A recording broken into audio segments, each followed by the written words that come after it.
तो कहने का मतलब है कि सर प्रिंसिपल की डेथ हो गई, लेकिन ये बात अभी तक एजेंट को पता नहीं पड़ी और उसने इतने में बाइंड कर दिया। तो सर बिल्कुल बिल्कुल बिल्कुल बाइंड किया हुआ सही है क्या? ये जो पेमेंट सी ने एजेंट को किया, क्या ये सही है क्या? हाँ सर सही है। तो when termination of agent's authority take effect as to agent and as to third principal, चलिए, and as to third party, sorry, agent's duty on termination of agency by principal's death or insanity, यदि principal की death हो गई है या principal insane हो गया है, तो एजेंट की ड्यूटी क्या है? उसकी एजेंसी टर्मिनेट हो जाने पे उसकी क्या ड्यूटी बनती है? पढ़ भाई। When an agency is terminated by the principal dying or becoming of unsound mind, the agent is bound to take on behalf of the representatives of his late principal all reasonable steps for the protection and preservation of the interests entrusted to him. यानी कि मालिक के वफादार बनो। वफादार कैसे? कि sir principal agent, principal या तो डेथ हो गई या इंसॉल्व या वो क्या कहते हैं अनसाउंड माइंड का हो गया, तो सर एजेंसी तो अब खत्म हो गई, लेकिन एजेंट को इसके लीगल रिप्रेजेंटेटिव्स के हितों का ध्यान रखते हुए वो सारे स्टेप्स लेने हैं जो कि जरूरी है। All reasonable steps need to be taken by the principal, by the agent for the protection and preservation of the interests entrusted to him।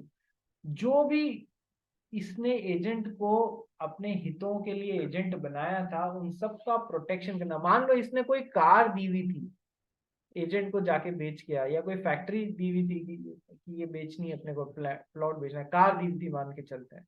जैसे ही एजेंट को पता पड़ा कि है ना कार जो है वो, कार के मालिक साहब शांत हो गए हैं, ठंडे पड़ गए हैं, डेथ हो गई है, तो सर इसका क्या ड्यूटी बनती है? उस कार को प्रिजर्व करे और चुपचाप यहाँ पर इनके लीगल रिप्रेजेंटेटिव्स को आके लौटा देवे, चुपचाप लौटा देवे। ठीक है, तो सर इसकी ड्यूटी बनती है कि एजेंट के लीगल, ये प्रिंसिपल के लीगल रिप्रेजेंटेटिव्स के हितों में काम करे। ठीक है, चलिए next, termination of the sub agent's authority. Principal ने एजेंट बनाया, एजेंट ने सब एजेंट अपॉइंट किया। सब एजेंट सर दो तरीके से अपॉइंट हो सकता है, या तो बिल्कुल सही तरीके से या गलत तरीके से। सही तरीके से अपॉइंट हुआ है तब तो कोई प्रॉब्लम नहीं है, गलत तरीके से अपॉइंट हुआ है तो फिर तो कोई उससे प्रिंसिपल बाइंड भी नहीं होने लगेगा।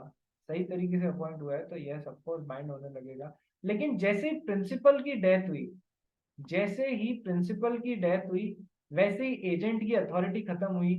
सब एजेंट को कौन अपॉइंट करता है? कि सर एजेंट अपॉइंट करता है। तो जब इसी का लिंक नहीं रहा तो इसका लिंक कैसे रहेगा? इसकी अथॉरिटी भी यदि वो वाजिब तरीके से अपॉइंट हुआ है तो उधर ही खत्म हो जाएगी।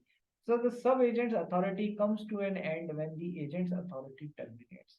चाहे वाजिब गैर वाजिब जैसे भी हुआ है, एजेंट से अथॉरिटी मिली है वो भी खुद भी खत्म हो जाएगी।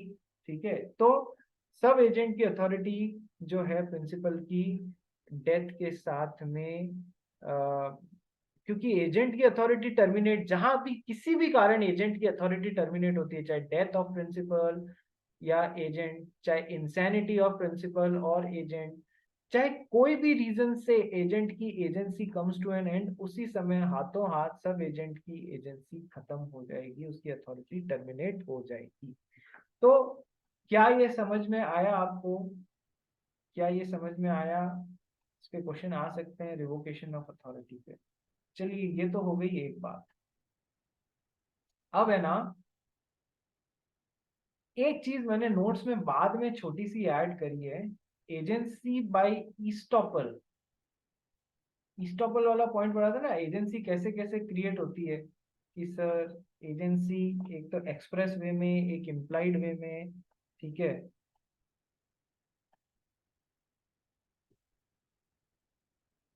देखो types of implied agency, agency कैसे कैसे बनती है सर? एक्सप्रेस वे में और इम्प्लाइड वे में।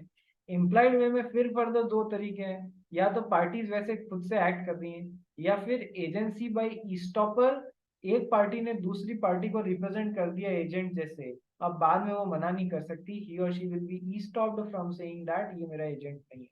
सेकेंड, एजेंसी बाय नेसेसिटी, कि सर आइसक्रीम बेरी थी उसको बचाना है तो ड्राइवर ने वो सारे काम कर लिए जो नुकसान को कम करने के लिए जरूरी थे, तो एजेंसी बाय नेसेसिटी। तो इसमें अपन ने एक पॉइंट पढ़ा था, एजेंसी बाय ईस्टॉपर, यानी कि रिप्रेजेंट कर दिया ये मेरा एजेंट, और वो उस बिहाफ पे कोई काम करके आ गया, तो थर्ड पार्टी के सामने प्रिंसिपल बाद में ये नहीं बोल सकता अरे नहीं मैंने तो ऐसे ही बोल दिया था, ये सच्ची में मेरा एजेंट थोड़ी है ना, ही will be stopped from saying that. ठीक है, इसमें कुछ मैंने एग्जाम्पल्स और जोड़े हैं जिन पे कभी कभार क्वेश्चंस बन जाते हैं, ये हमने पढ़ लिया था, ये पार्ट मैंने नया जोड़ा है, आइए पढ़ते हैं। ईस्टॉपल का मतलब समझ में आ गया कि यस सर, एजेंसी बाय ईस्टॉपल भी क्रिएट हो जाती है कि यस सर। तो अब उसके कुछ एग्जांपल्स और पढ़ते हैं अपन। पढ़ भाई मंशा ये वाला example. Y allows his servant X to buy goods for him on credit regularly. On one occasion, the servant buys some goods not ordered by his master on credit. Y is responsible to the shopkeeper for the price because X will be deemed to be his agent by Christoph. कैसे? मंशा के दादाजी थे, दादाजी की उम्र हो गई थी, ठीक है, तो दादाजी ने अपने पास में एक सर्वेंट या एक नौकर रखा हुआ था। जब भी कोई चीज की जरूरत पड़ती तो सर्वेंट को भेजते कि पास वाली दुकान से ले आ, और बाद में कभी 2-4 दिन बाद निकलते करते उसका पेमेंट कर दिया करते थे कि वो मेरे बिहाफ पे माल लेके गया था। ऐसा एक बार हुआ, 2 बार हुआ, 3 बार हुआ, 4 बार हुआ। तो ये ऐसा होने से दुकानदार को विश्वास हो गया कि सर ये सर्वेंट जो है ये इनके बिहाफ पे मुझसे माल ले जाता है उधार में, ये इनके बिहाफ पे एक्ट कर रहा है। ठीक है, 5वीं बार दादाजी ने सामान तो मंगाया 1 2 3, और ये नौकर जो है ये अपनी मर्जी से +4 और 5 भी अपने लिए लेके आ गया उधार पे। बाद में इसने पैसे मांगे, दादाजी बोले भाई ये 4 और 5 चीज तो मैंने मंगाई ही नहीं। बोला साहब आपका नौकर ही आपके बिहाफ पे हर बार की तरह लेके गया, पर मैंने तो मंगाई ही नहीं। दादाजी भी अड़ गए, दादाजी पुराने खड़ूस होते हैं, ठीक है, वो उनके लिए ये तो इज्जत का सवाल हो गया, मैं झूठा थोड़ी हूँ। तो एंड में डिसाइड हुआ क्या कि सर अपने पहले के एक्ट से ये एस्टेब्लिश कर दिया आप लोगों ने दैट वो आपके बिहाफ पे ही उधार पे माल लेके जाता था, तो इसमें इसकी गलती नहीं है वो। ठीक है, इम्प्लाइड एजेंसी जैसी क्रिएट हो गई है, तो एजेंसी बाय ईस्टॉपर आपने खुद ने ये रिप्रेजेंट कर दिया कि ये मेरे बिहाफ पे माल लेके जा रहा है, तो आफ्टरवर्ड आप इस फैक्ट को डिनाई नहीं कर सकते हो। जो भी 4 और 5 के लिए पैसा देना पड़ेगा जो ये बिना अथॉरिटी के ले गए। हाँ बिना अथॉरिटी के ले गए तो बाद में इसका गला पकड़ सकते हो, वो एक अलग बात है, पर दुकानदार को पैसा देने से मना नहीं कर सकते। एजेंसी बाय ईस्टॉपर का एक और एग्जाम्पल बोलो, सब जने समझ में आया या नहीं आया? बोलिए यस और नो। वंशा झील, श्लोक, ईशा वांगड़ शेट्टी, रिया, सभी जने वीडियो ऑन करेंगे, वीडियो ऑन करेंगे। ठीक है, चलिए नेक्स्ट, सेकंड एग्जांपल पढ़ भाई। P employed X, a broker, to buy wheat for him, and at P's request, it was kept in a warehouse in X's name. X, without P's authority, sold the wheat. Held P was bound by the sale because he was allowed X to assume the apparent right of disposing of the wheat in the ordinary course of business. देखो ये वही example है, principal ने agent को limited authority दी कि आप मेरे behalf पे जो वीट खरीदेंगे उस वीट को आप मिस्टर एक्स के गोदाम में सेफ कस्टडी के लिए रख के आएंगे।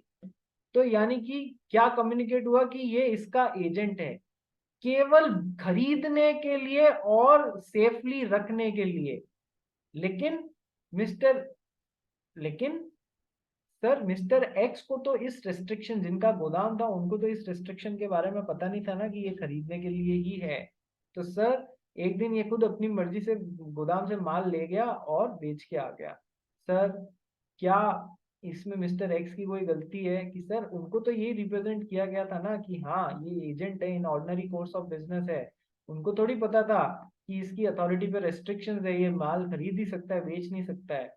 तो सर ये he will be considered as agency by estoppel, वही वाला नाम कुछ भी बोल लो नियम वही लग रहे हैं। ठीक है, और ये बिल्कुल वैलिड, इसमें मिस्टर एक्स एक्स क्या सॉरी जो वेयर हाउस वाला है उसकी कोई गलती नहीं मानी जाएगी। ठीक है, नेक्स्ट, और इसने माल बेचा है तो भी वो वैलिडली माना जाएगा। हाँ, नहीं बेचना था, नुकसान हो गया, तो वो सारा प्रिंसिपल एजेंट से वसूल सकता है।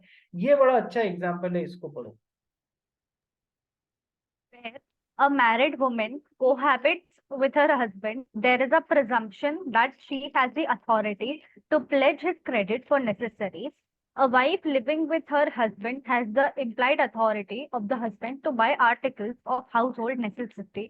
Wife's implied authority to bind her husband by her credit purchase is, however, subject to some important limitations. Stop. Firstly, it is husband wife का केस आया है, बड़ा इंपॉर्टेंट केस है। वाइफ जो है, क्या हस्बैंड की एजेंट जैसे काम कर सकती है, मानी जाती है? हस्बैंड प्रिंसिपल जो एजेंट के काम से बाइंड हो जाता है, ठीक है।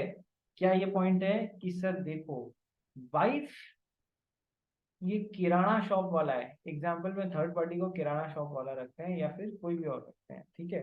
Wife can act as an agent of her husband, यानी अपने कामों से ये हस्बैंड को बाइंड कर सकती है, भले ही हस्बैंड ने अथॉरिटी दी है या नहीं दी है। ये अपने हस्बैंड की क्रेडिट को वो रख सकती हैं किसी के साथ में उधार पे, हस्बैंड के नाम पे माल उधार लेके जा सकती हैं, ठीक है सर। क्यों? आगे कुछ इफ्स एंड बट्स पढ़ेंगे। जरूरी बातें क्या है कि सर ये जो हस्बैंड और वाइफ है ना, मैरिड वुमेन और जो उनके हस्बैंड है, ये को हैबिटेट में रहते हैं, एक साथ रहते हैं, यानी कि firstly it is necessary that the husband and wife should be living together, तो ही wife can act as an agent of the husband, number one, ठीक है। को हैबिटेट करती हैं। there is a presumption that she has the authority to pledge his credit for necessaries। घर में आटा दाल चावल, ये जो नेसेसिटी आइटम होते हैं ना, लग्जरी नहीं, लग्जरी नहीं, नेसेसरी आइटम्स के लिए उनके पास में अथॉरिटी होती है कि वो हस्बैंड के नाम पे उधार ले सकती है। The wife can run her husband into डेब्ट only for necessaries, not for diamond necklace. अरे हम साथ में रहते हैं, आपको पता है ना, डायमंड नेकलेस मेरी नेसेसिटी है, मेरे को पार्टी में पहन के जाना होता है, नहीं ऐसे, ठीक है। तो सर पहली बात, हस्बैंड वाइफ साथ में रहते हैं। दूसरी बात, नेसेसरीज के लिए ही वो उधार ले सकती हैं। तीसरी बात, a wife living with her husband has the implied authority of the husband. Implied authority होती है हस्बैंड की to buy articles of household necessity. Wife's implied authority to bind her husband by credit purchase is, however, subject to some important limitations. Number one, ये wife की authority इन सारे points का fulfil होगा तभी मानी जाएगी। Number one, wife should be living together, wife मतलब wife and husband should be living together. दूसरी बात कि sir they must be living together in a domestic establishment of their own, किराए के घर में नहीं, खुद के नाम पे जो घर है, चाहे हस्बैंड है वाइफ है वो एक अलग बात है किसके नाम पे घर है, लेकिन उनका खुद का घर होना चाहिए हस्बैंड या वाइफ का। तो एक तो वो दोनों साथ में रहने चाहिए, दूसरा वो दोनों अपने खुद के घर में रहने चाहिए, किराए के घर में नहीं रहने चाहिए। तीसरा, सर ये केवल नेसेसरी आइटम के लिए वाइफ हस्बैंड को एज अ प्रिंसिपल बाइंड कर सकती है। चौथा, lastly the husband will not be liable if he makes a reasonable allowance to his wife for her needs, यानी कि यदि वाइफ को हस्बैंड हर महीने 10,000 रुपए फॉर एग्जाम्पल, तेरे जो भी छोटे मोटे खर्चे हैं भाई, तो ये 10,000 रुपए में से पूरा कर ले, ऐसा करके जेब खर्ची देता है ना, यदि अलाउंस देता है, जेब खर्ची मतलब मेरा मतलब है अलाउंस, इसको सही में पॉकेट मनी मत समझ लेना। तो अपनी वाइफ को उनकी बेसिक नीड्स के लिए यदि अलाउंस दे रहा है, तो फिर wife can not act as the agent on behalf of the husband, और उसको बाइंड नहीं कर सकती with third parties for necessaries. क्या ये चार पॉइंट समझ में आ गए कि यस सर, ठीक है।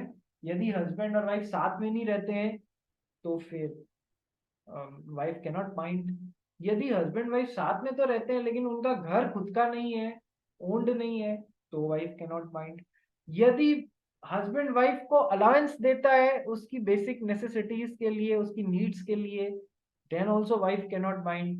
पर वो नहीं दे रहा है और वो दोनों साथ में रह रहे हैं, खुद के घर में रह रहे हैं, तो फिर वाइफ नेसेसरीज के लिए बाइंड कर सकती है थर्ड पार्टी के सामने हस्बैंड को एज एन एजेंट कि सर मैं सामान लेके जा रही हूँ, पैसे मेरे वो चुका देंगे, ठीक है, मेरे वो चुकाने के लिए आएंगे शाम को और चुका देंगे, ठीक है, वो बिल्कुल बाइंड कर सकती है, ठीक है। तो ये एग्जाम्पल ध्यान रखना, इन पे कभी कभार क्वेश्चंस आ जाते हैं। Next, note, a principal cannot privately revoke or restrict the authority of his agent which he has allowed in public। Sir principal ने एजेंट को जो अथॉरिटी दी थी जिसके बिहाफ पे वो काम कर रहा है, सर पब्लिक को उसके बारे में ध्यान है तो ये प्राइवेटली इसकी अथॉरिटी रेस्ट्रिक्ट नहीं कर सकता। सर यहाँ पर कुछ ना कुछ पब्लिक नोटिस या ऐसा कुछ देना पड़ेगा ये जिससे कि इनकी नॉलेज में आ जाए, ऐसा काम करना पड़ेगा, ठीक है। वापस पढ़ो, प्रिंसिपल कैनॉट प्राइवेटली रिवोक और restrict the authority of his agent, वो अपनी एजेंट की अथॉरिटी को प्राइवेटली रेस्ट्रिक्ट नहीं कर सकता क्योंकि थर्ड पार्टी को तो पता ही नहीं पड़ेगा। तो एजेंट अभी भी थर्ड पार्टी के साथ में प्रिंसिपल को बाइंड करके आ सकता है। कार दी थी, फिर बाद में बोला 2.5 लाख से कम मत बेचना, रेस्ट्रिक्ट कर दी इसकी अथॉरिटी, ठीक है। ये 2 में ही बेच के आ गया और इसने 2 में ही खरीद ली क्योंकि थर्ड पार्टी को तो पता ही नहीं था। तो ऐसे कांड हो सकते हैं। तो सर प्राइवेटली रेस्ट्रिक्ट नहीं करना है, कुछ ऐसा करना है जिससे सबको पता पड़ जाए, ठीक है। ठीक है, बात समझ में आ गई। तो ये थोड़े से मैंने इसमें एडिशंस और किए। कल से अपन इसके क्वेश्चंस उठाएंगे, एक क्वेश्चन आंसर पार्ट थोड़े से मैं और जोड़ दूंगा इसमें। तो कल से अपन क्वेश्चंस उठा के कोशिश करते हैं कल परसों में इसको फिनिश करें। काफी बड़ा हो गया एजेंसी, ठीक है। तो अपन कल शुरू करते हैं। चलिए, that's all for the day.